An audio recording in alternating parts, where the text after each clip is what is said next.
Hello guys, how's it going? My name is Dal. The Mage Tower Challenge, emphasis on the challenge, has returned for Legion Timewalking. I did not want to put up a video until I defeated every one of the 3 challenges available for rogues. And today I got you clips of me actually defeating these challenges, as well as the talents you should run to make these fights easier, strategies on how to better handle some of the boss mechanics, as well as the consumables that made it easier to defeat some of these bosses. These fights are quite challenging, they are difficult, hence the Mage Tower Challenge in the name. They even removed some of the interactions where players would use crowd control abilities to break boss mechanics and cheese the fights, bypassing entire phases altogether. Some of these fights seem very tightly tuned, but experience, practice, all these things will help trying to get better at these fights and eventually beating some of the Mage Tower challenges, so hopefully this video will take you in the right direction. But right before that, most of you guys watching these videos are not subscribed, and the more of you I ask, the more of you subscribe, so let's keep it going. Subscribe to the channel as well as hit the bell if you're watching these videos anyway, especially if you enjoy guide videos like these or potentially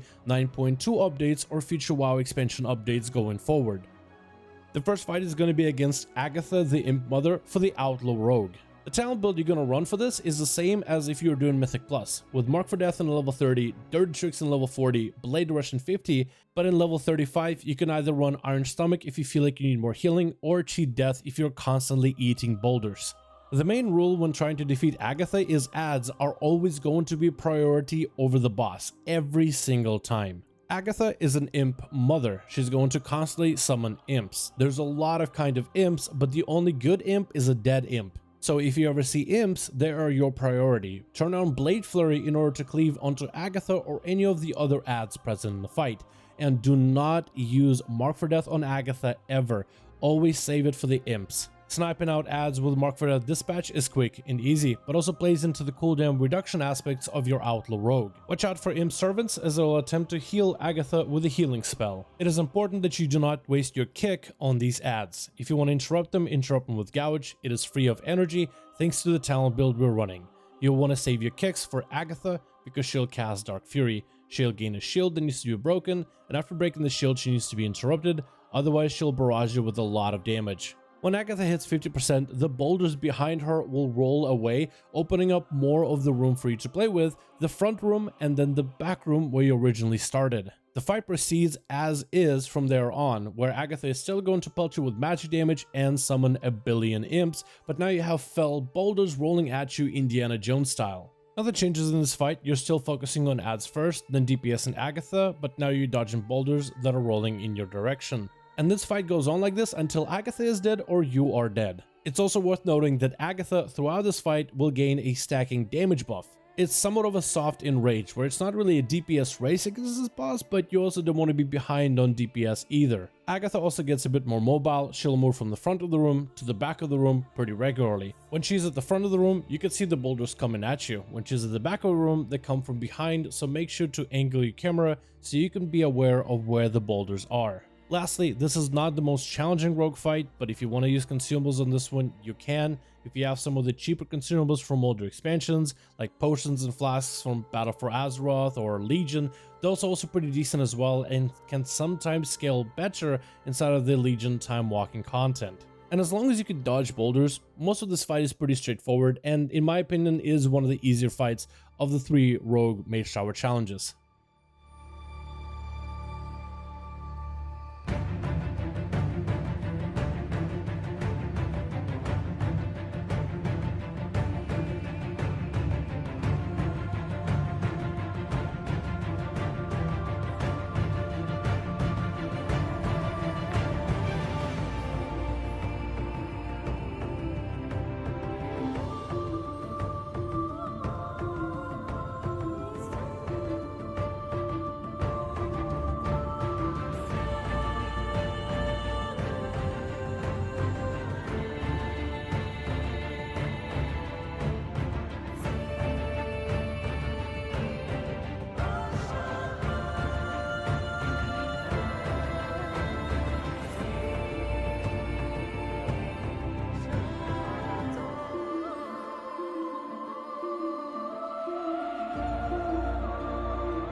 Next fight is going to be the Assassination Rogue Mage Tower Challenge, the Sigrun fight. This fight is your classic council fight, where you're fighting against 3 bosses, damaging one boss, does damage to all of them.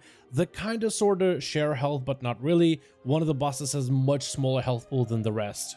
The build here is going to be a little bit different. You're picking up Master Poisoner in level 15 row, a talent that I almost never run in PvE. However, Master Poisoner will buff the value of Leeching Poison and Crippling Poison for survivability and buff the damage of your Deadly Poison for dots. You gotta run normal talents like Subterfuge, Leeching Poison, Internal Bleeding, Alacrity, and Crimson Tempest because you're gonna be cleaving these bosses with dots. This fight has a lot of damage intake, from physical damage to magical damage. There's a lot of burst damage, and to survive this fight you have to get aggressive. Because we're running Leeching Poison, the more damage you do, the better you heal yourself. So being aggressive, keeping Rupture on everybody, keeping Crimson Tempest on everybody, and Garrote if you can spare the energy, will help you survive through this fight. The first boss we'll talk about here is the Rune Seer. The Rune Seer is going to spawn runes on the ground from time to time. Make sure you run over the runes before they detonate. Save abilities like Sprint or Shadow Step in order to reach these runes quicker.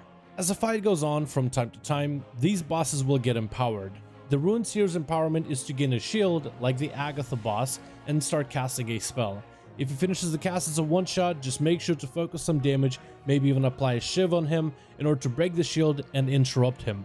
Next boss is Jarl, who's mostly a physical damage dealer. One of the abilities he does is Bladestorm. Bladestorm is just like the Warrior Bladestorm. It does a lot of AoE damage, but it does have a suction effect that it pulls enemies to him. This Bladestorm can be interrupted with a Kidney Shot. Though Jarl isn't always in melee, sometimes he'll be at range hurling axes. These axes will continue to spin around the room. They do a bit of damage and are pretty difficult to dodge. When he's empowered, he uses Berserker's Rage. Like a warrior enraged, he does a lot of damage, but at the cost of his speed. He is noticeably slower when he's enraged. You either want to evasion during his enraged phase or just kite him out with slows and dots. Finally, the main boss of the attraction, Sigrun. Sigrun is going to throw spears at your location, which will leave a green fell puddle. Do not stand in the green fell puddles. She also likes to punt you. This isn't super scary, but it can displace you if you're trying to dodge some of the other mechanics. She's also going to order Dark Valkyrie to charge. The Dark Valkyrie will line up on one of the sides of the room and they'll charge across the battlefield, and there will always be a gap somewhere in the middle. Stand in that gap to not get one shot. When Sigrun is empowered, she'll cast Blood of the Father. Blind her immediately before she finishes that cast. If Sigrun is outside of crowd control while she's channeling Blood of the Father, it will do a lot of AoE damage. Technically it isn't one-shot damage, but it's so much pressure that you'll most likely fall behind and fail the challenge. Throughout the fight, you'll also have Valkyr spawn on the ground with a healing orb. Running through the healing orb heals you. These will not last forever, they do time out over time, so even if you are at high health or basically almost full, pick them up before they completely disappear. The rest of the fight is just that, bosses with mechanics, and sometimes they have really bad overlaps. So it's all about practicing these overlaps because that'll be the hardest part of the fight. This fight ends when Sigrun hits 20% health, or if any of the bosses hit Enrage. They all seem to hit Enrage from my footage at about the 6-minute mark, a little bit past the 6 minutes, so if you're doing this fight and 6 minutes have elapsed, you might be in a bit of trouble. This fight was definitely a lot more difficult than the Outlaw fight.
Then we have the Subtlety Rogue challenge against Archmage Xylem, the toughest challenge out of the 3.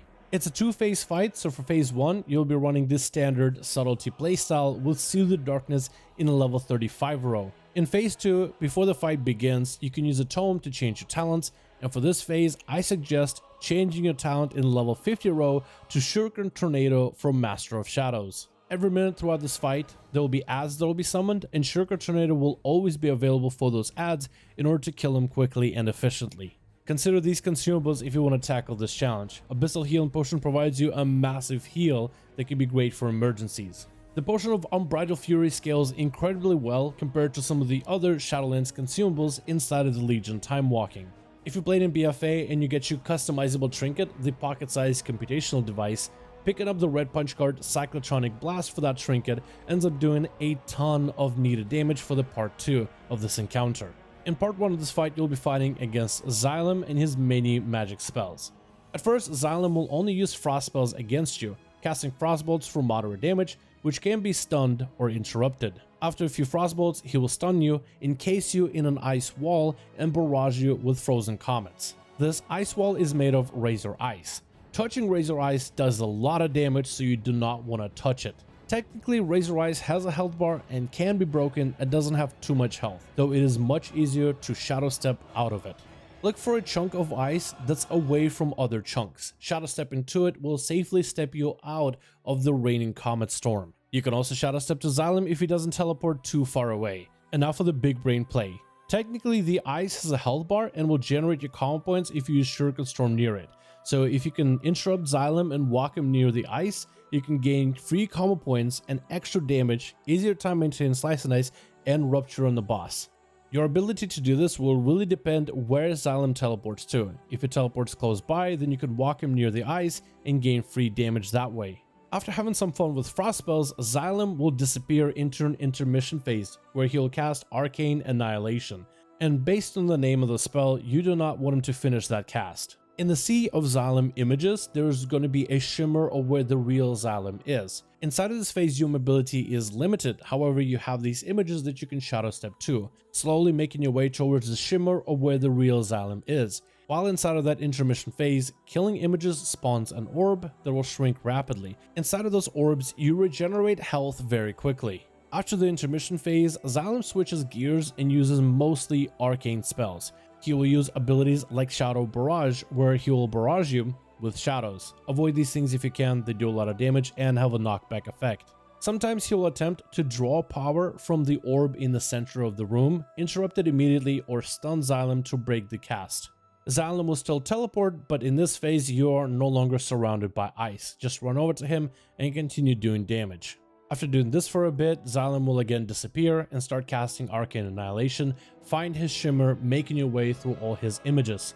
This time though, Xylem will combine the arcane spells and the frost spells together. He will channel Frostbolts, he'll channel Arcane Blast, he'll use Shadow Barrage, and he'll encase you in ice. This part is a rinse and repeat of all the other previous phases combined together until he hits 10% health. This gives you a short intermission before the second part of this fight begins. Make sure you have Crippling Poison and change your talents accordingly before the second part begins. After the intermission, Corrupting Shadows will spawn in, and this will be your final boss for this encounter.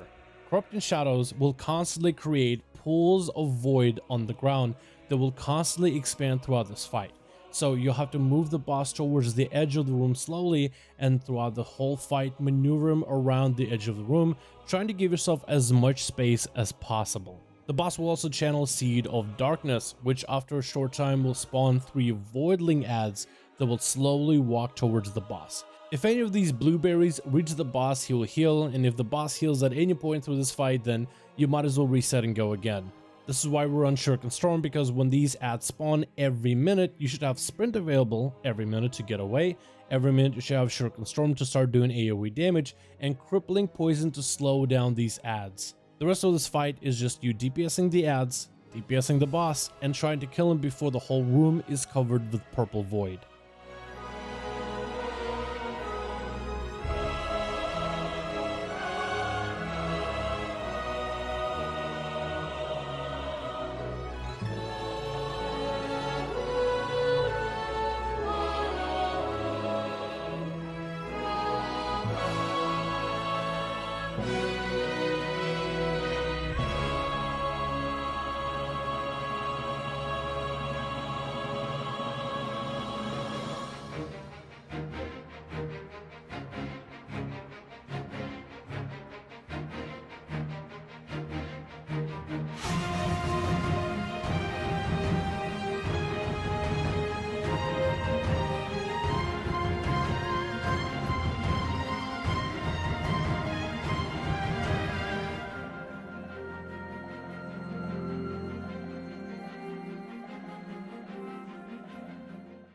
From my footage, it looks like after killing the third set of ads, the boss always enrages where he does a ton more damage. This is the final boss rush where you want to pop evasion and do as much damage to kill the boss. You want to do this before the boss kills you, as well as before you run out of the ground to stand on with all this purple constantly growing around you. This fight was much tighter tuned than the Assassination fight and way harder than the Outlaw fight, at least in comparison for the 3 rogue specs. But anyway, I want to thank you guys so much for watching this video. Let me know your thoughts in the comments below. If you guys enjoyed this video or found it informative, give it a thumbs up. I would very much appreciate it. Let me know in the comments if you want to see more class challenges for the Mage Tower, or maybe more Mage Tower guides, like how to gear in order to hopefully make it easier. I want to rerun some of these challenges with maybe some of the time walking scalable gear and trinkets, and maybe put a cheat sheet of things that'll make this challenge a little bit easier, because some of these items do scale kind of weirdly. If you guys want to reach out to me directly, best place to do it is through Discord. Link down for that in description of every single video. Join a community, join our Discord, probably the best place to hit me up directly. Thank you all so much for watching. Hope you guys all enjoyed, and I'll see all of you in the next one.